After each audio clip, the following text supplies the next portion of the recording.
Hey preggy mamas, you're welcome to Health Tips with Fam B.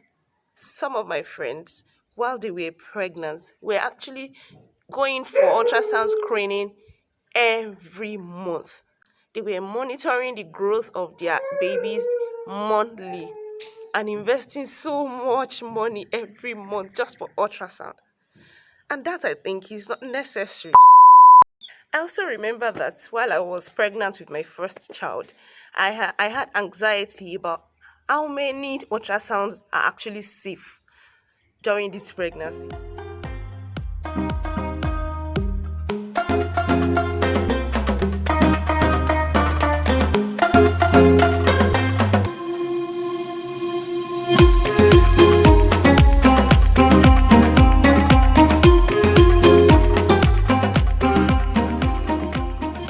Three questions we'll be trashing out are: one, how many ultrasounds do I actually need to do during pregnancy? How many ultrasound screenings do I need? Second question is, when is the best time to check for my baby's gender using ultrasound? And lastly, when is the best time to check for estimated delivery dates? That's the due date using ultrasound. So those three questions are what I'm going to be talking about today. Personally, I think provided there is no problem whatsoever, you don't need more than 3 to 4 ultrasounds all through the period of pregnancy. The first one is to confirm that you're truly pregnant, and that should be around 8 to 12th gestational week. You can go for a routine ultrasound even before antenatal, just to confirm that truly there's baby and the baby is growing, doing fine. The second one is the anomaly scan. After you might have started your antenatal clinic, the anomaly scan is usually between the 18th to 21st week of pregnancy.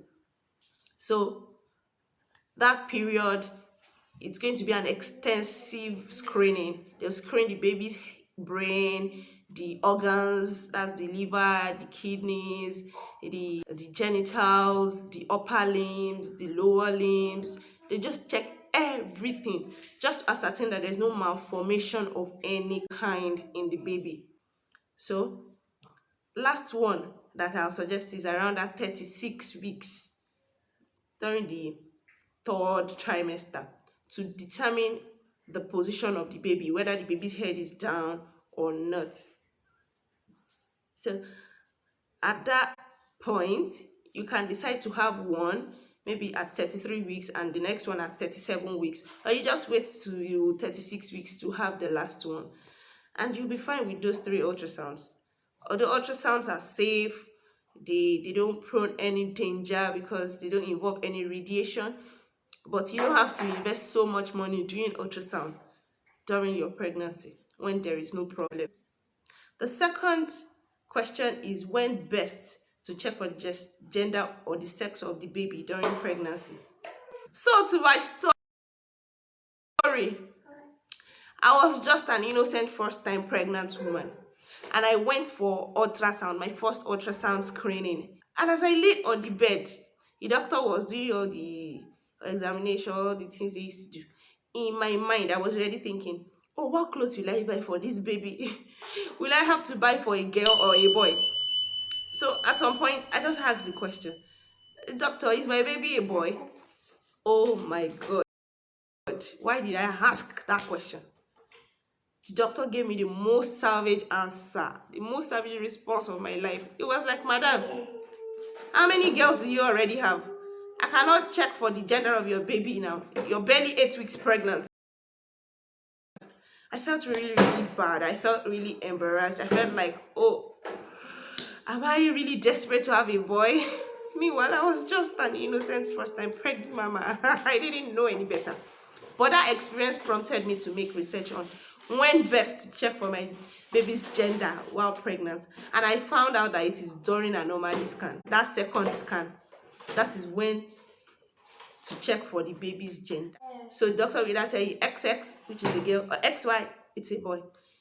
But peradventure, it skips the doctor's name. Don't forget to ask during an anomaly scan. Ask for the gender of your baby, except It's your choice not to know. Lastly, is the best time to check for EDD using scan, using ultrasound. The best time is that first time during the first trimester, the one you do between 8 to 12 weeks, gives you the most accurate EDD. Unlike the ones you do during the second trimester or the third trimester. The first one, just go with the first one. Go with the first EDD on the first ultrasound screening that you do or that you did. So thank you so much for watching today's episode. I hope you're eagerly anticipating what I have to bring next.